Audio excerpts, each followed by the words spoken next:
राती 9 बजे फोन कीता होनी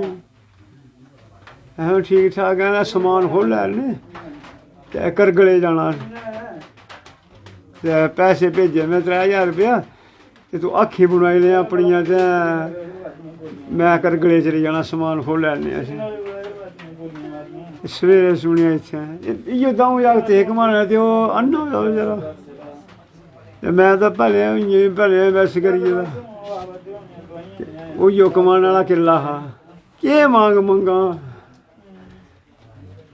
हून उ'यो कमाने आह्ला किल्ला हा उ'यो ही एह् निक्के निक्के बच्चे रोटी कपड़ा जो कुछ सब कुछ ओह्दे सिरै पर हट्टियां इसलै कट्ठां कट्ठ 1 1.5 लक्ख रपेआ होना दोआर ही छड़ा ओह्दा दवाईं बक्खरियां पठानकोटें दियां लेओनियां अक्खी सुरने ते पीड़ खड़ोई जंदी ते सिर जंदा कोठी दिक्खो एह् कक्ख बी निं ते खर्चा कौन करगा असें कौन पालगा मैं ध्याड़ी निं लग्गनी उ'नें ध्याड़ी निं लग्गनी एह् बच्चे ध्याड़ी थोड़े लाई सकदे न गरीब का बच्चा सारे पता था उस बंदे की तलाश होना चाहिए बस दसो अन्ना मुन्ना बड़ा मुड़ा मेरा अखी नहीं दिखाई देता है अखी नहीं लभदा सी ए मुड़ा कमाई करिए तो घर पैसा भेजदा खाने का गुजारा होंदा देखो घर देखो सारे देखो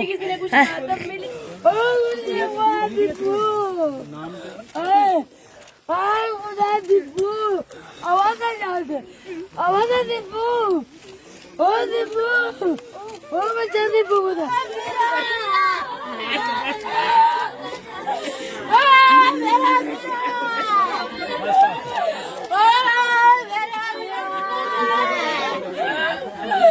परिवार में इनके पिता है जो सुन नहीं सकते थे या भाई है जो नेत्रहीन है और पूरे परिवार का भारत माता की भारत माता की अनिल कुमार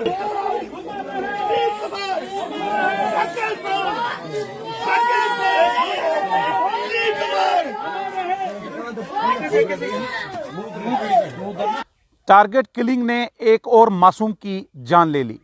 आखिर कब ये आतंक थमेगा और मासूम लोगों की जानें कब तक जाएंगी? टारगेट किलिंग में इस बार जो शिकार हुआ है वो उधमपुर जिला का दीपू हुआ है। बीते कल शाम को कश्मीर घाटी के अनंतनाग में एक सर्कस में दीपू कार्य करता था और आतंकियों ने गोली से छन्नी कर लिया। आखिर कब तक टारगेट किलिंग होती रहेगी और लोगों की ऐसे जाने जाती रहेंगी? दीपू उधमपुर जिला के मझालता के थ्याल गांव में रहता था और एकमात्र वो अपने परिवार का सहारा था, जो रोजी रोटी कमाता था और परिवार का जो चूल्हा था वो चलता था। लेकिन बीते कल भी जो परिवार की आस थी वो भी बुझ गई। यहां पर एक बहुत बड़ा सवाल ये पैदा होता है कि कब तक जो मासूम लोग हैं वो आतंकियों के निशाने पर रहेंगे। लेकिन परिवार की अगर बात करें तो ग्राउंड जीरो से हम आपको रिपोर्ट दिखा रहे हैं। सबसे पहले मैं दीपू को आपको ये घर दिखाना चाहूँगा। ये घर कच्चा घर है। आज के समय में भी ये कच्चा घर, इस घर में दीपू अपने परिवार के साथ रहता था। पिछले 5 साल से वह सर्कस किसी कंपनी के साथ था। और यहाँ पर ये घर देखिए आप, ये किस तरह का घर है, टीन की, वो भी टीन जो छत पर रखी हुई है पत्थरों के साथ ढकी गई है। लेकिन यहाँ पर कब तक टारगेट किलिंग होती रहेगी, कब तक मासूम लोग अपनी जान गंवाते रहेंगे? यहाँ पर दीपू की अगर बात करें तो दीपू ही एकमात्र सहारा था और अपनी पत्नी के साथ वह अनंतनाग में कोई सर्कस की कंपनी है उसमें कार्यरत था। और बीते कल शाम को वो अपनी पत्नी के लिए, धर्मपत्नी के लिए दूध लेने के लिए निकला था। हालांकि उसकी पत्नी साथ में थी, वो गर्भवती है। और पत्नी ने क्या कहा वो आप सुन लीजिए कि किस तरह से पत्नी ने पूरी बात रखी कि क्या बात हुई। करीब कोई 9 बजे की बात है। कल पूरे दिन वो काम कर रहे थे, पूरे दिन काम कर रहे थे कल वो। बस उन्होंने यही बात लगाई थी कि घर पे पैसे डालने, घर पे पैसे डालने। बस वो इस वजह से भी उन्होंने वहाँ पे मेरे साथ पे मतलब ऐसे पैसे होती थी कि मैंने कहा आगे जाके हमें भी पैसे की जरूरत तो होगी थोड़ी बहुत। बोलते थे नहीं पहले मुझे घर देखना है, घर पे पैसे डालने मुझे पहले। तो कल उन्होंने ठेकेदार को फ़ोन किया शाम के टाइम में कि मैंने घर पे पैसे डालने हैं, 8,000 रुपये डालने हैं, तो घर पे पैसे भेजने हैं। तो उन्होंने कोई 8 बजे करीब ठेकेदार को फ़ोन किया तो इन्होंने बोला कि मैंने पैसे डाल दिए। तो वो जब टेंट में ही लेटे हुए थे वहाँ पे काम कुम करके, तो वो खाना लेके आए, वहाँ से खाना लेके आके उन्होंने अंदर रखा। बोलते हैं मैं जा रहा हूँ पानी लेने के लिए। और दुकान से होके आता हूँ। तो मैं उनके साथ मैं खुद जाती थी, कल बट मैं नहीं गई उनके साथ में, कल बारिश लगी थी थोड़ी थोड़ी तो मैं नहीं गई और रात हो गई थी। तो उन्होंने बोला तू रहने दे, मैं खुद चला जाता हूँ। तो जब वापसी में वहाँ से आने लगे तो मतलब गोलियों की आवाज़ आई, तो इन्होंने सोचा कि वहाँ पे पटाखे फूट रहे हैं। मतलब 4-5 गोलियों की आवाज़ आई उनकी, जितनी बार उनको गोली बजी उतनी बार उधर चलाने की आवाज़ आई। जब उनकी पहली आवाज़ आई चलाने की तो मैं बिस्तर में लेटी हुई थी, तो मैं उठ के गई बाहर। मैंने बोला कि मैंने बोला चलो हम देखते हैं, तो वहाँ से कोई नहीं गया। उन्होंने बोला कि हम नहीं, अगर जैसे पटाखे की आवाज़ है ऐसे कुछ ही नहीं, वो यहाँ पे गया बैठा होगा बंदों के पास। मैंने कहा नहीं, ये उनकी ही आवाज़ है ये। जब तीसरी दो गोलियाँ और बजी, 2-3 गोलियाँ और बजी उनको, फिर मैं भाग के गई भैया को लेके। तो वहाँ पे देखा तो ऐसे उनकी मतलब ऐसे पड़े हुए थे वहाँ पे वो, तब उनकी सांस चल रही थी वहाँ पे। तो जब मैंने उनको गोदी में उठाया तो उनकी सांस चल रही थी। जब वहाँ से एक बंदा आया वहाँ से स्कूटरी में, फिर वो ले गया उसको अस्पताल में। उन्होंने बोला यहाँ से जाओगे तुम्हें दूर पड़ेगा, इधर से पास में से पड़ेगा, हम यहाँ से ले जाते हैं उनको। मेला वाला कोई नहीं आया? भी नहीं। फिर बाद में आए वो वहाँ पे, जब उनको ले गए फिर सब अस्पताल में गए थे रात को। तो आपको लगता है कि ये जानबूझ के मारा गया? पूरा उनका नाम पूछा गया? मतलब वहाँ पे एक लड़का था, उससे मतलब ऐसे पैसा वैसी हुई थी। मतलब कितनी देर पहले? ईद, वहाँ पे ईद थी, वहाँ पे मतलब महीना पहले ईद थी वहाँ पे। तो ईद पे उस लड़के ने बोला था तेरे से मैं बदला लेके छोड़ूंगा। वो भी सर्कस में काम करता था? वो भी हाँ, मतलब ऐसे लोकल लड़का था वहाँ का वो। तो उसने बोला मतलब जो टिकट वगैरह है ना वो फाड़ता नहीं था, वो लेके ना ऐसे जेब में डाल के मतलब किसी को देता था, वो फ्री में आते थे। तो उसने ठेकेदार को बोला था कि भाई ये कि तुम टिकट ऐसे कर रहे हो तो झूले पे हमारे मत खड़े होना तुम। तो उन्होंने बोला ठीक है। उसने बोला मेरे को आके बोला ये आपका क्या लगता है? मैंने कहा ये मेरा घर वाला है। बोलता इसको मैं छोड़ूंगा नहीं। मैंने क्यों? बोलता इसको मैं कहीं ना कहीं मारूंगा इसको। नजरी में दिख रहा है तू। तो वो अभी वहाँ पे फिर एक दिन पैसे पूसे मांगने आया था वहाँ पे ठेकेदारों से, और ठेकेदारों ने पैसे नहीं दिए थे उसको। वो रोज डेली जाते थे, डेली। तो आपने देखा कि धर्मपत्नी ने क्या कहा। पिता का एकमात्र सहारा दीपू था। पिता कान से सुन नहीं सकते हैं और ना ही वो कार्य कर सकते हैं। और दीपू का जो दूसरा भाई है वह नेत्रहीन है, वो देख नहीं सकता है। और परिवार का रो रो कर बुरा हाल है। उनकी एक ही गुहार है कि उन्हें इंसाफ चाहिए। जिन आतंकियों ने ये कायराना हरकत की है उन्हें भी इसी तरह से गोली से छन्नी किया जाए।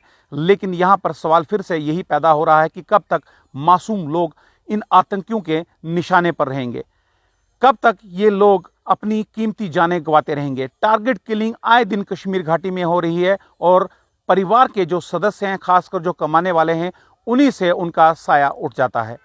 यहाँ पर सरकार को भी सोचना होगा कि टारगेट किलिंग हो रही है उस पर क्या विचार किया जाए। लेकिन दोबारा से एक टारगेट किलिंग हुई है और इसमें इस बार जो शिकार बना है उधमपुर जिला का दीपू बना है। पिता ने किस तरह से अपनी बात रखी वो भी आप देखिए, भाई ने क्या कहा वो भी आप देखिए। माँ का रो रो कर बुरा हाल है। माँ एक ही आह दे रही है कि मेरे बच्चे का जो कातिल है उसे भी गोली से छन्नी किया जाए। लेकिन कब तक इस तरह का सिलसिला टारगेट किलिंग का चलता रहेगा। पुलिस वाले मुझे सरपंच आता उन्हें आख्या असी बाहरी बेचन करनी है, मतलब फिर बाहर के बंदे इतने रहिंदे होन।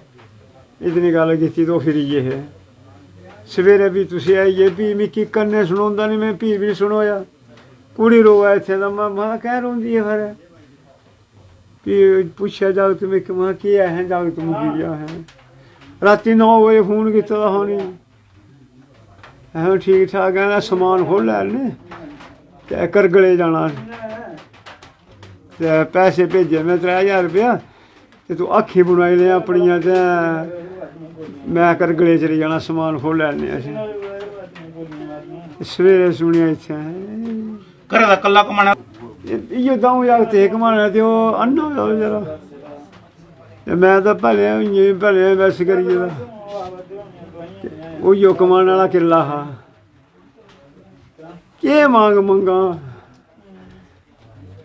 हुण उयो कमाने वाला किल्ला हा उयो ही। एह् निक्के निक्के बच्चे रोटी कपड़ा जो कुछ सब कुछ ओह्दे सिरै पर। हट्टियां इसलै कट्ठा कट्ठ 1.5 लक्ख रपेआ होना दुहार ही छड़ा ओह्दा। दवाई बक्खरियां पठानकोटें दियां लेओनियां अक्खी सुट्टने ते पीड़ खड़ोई जंदी ते सिर होंदा। कोठी दिक्खो एक कक्ख बी निं ते खर्चा कौन करगा, असें कौन पालगा। मैं दिहाड़ी नहीं लगनी, उनी दिहाड़ी नहीं लगनी, ये बच्चे दिहाड़ी थोड़े लग सकते हैं।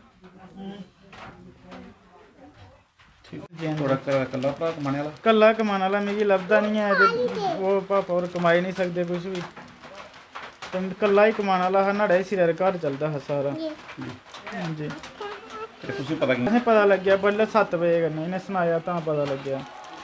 घर कमाने वाला कौन है? ਉਹੀ कल्ला ही है, दीपू ही। ते थोड़े पिता और वो भी बीमार हो गए? हां जी विद्यान कम्म ते थोड़ा घर दा गुजारा नहीं होंदा? बस दीपू ही हा, वही कमाइयै भेजदा हा पैसे, ते ओह्दे कन्नै ही दवाइयां आंदियां हा ते घरै दा खर्चा चलदा हा जी।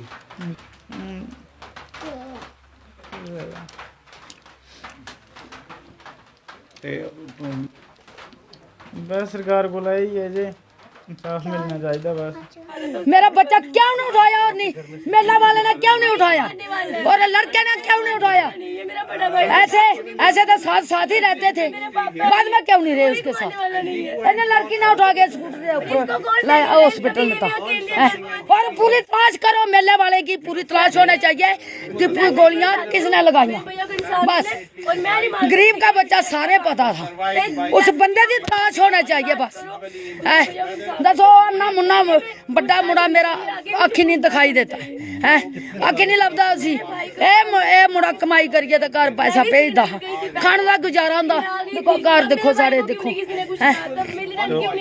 लेकिन आज दोबारा से एक परिवार का जो एकमात्र सहारा था, जो कमाने वाला था, जो मसीहा था परिवार का, आज वो भी उसका साया परिवार से उठ गया है। से आए दिन टारगेट किलिंग हो रही है, खासकर कश्मीर घाटी में। कहाँ सरकार कहती है कि हिंदुओं की वापसी की जाएगी, कश्मीरी पंडितों की वापसी कश्मीर घाटी में की जाएगी। क्या इस तरह से वापसी होगी, ये भी बहुत बड़ा सवाल है। लेकिन जिनके ऊपर बीती है वही जानते हैं ये दर्द कितना बड़ा है। लेकिन यहाँ पर सरकार को फिर से सोचने की ज़रूरत है कि किस तरह से आतंकवाद को ख़त्म किया जाए। यहाँ पर पॉलिटिकल पार्टीज़ के कई नेता भी यहाँ पर पहुँचे, उनका भी यही कहना है कि जो टारगेट किलिंग हो रही है उसे भी रोका जाए। और जिस तरह के कश्मीर में हालात हैं, G20 हुई है, शायद पाकिस्तान की बौखलाहट है, तभी इस तरह की टारगेट किलिंग हो रही है। लेकिन सरकार को भी इसके ऊपर सोचने की ज़रूरत है।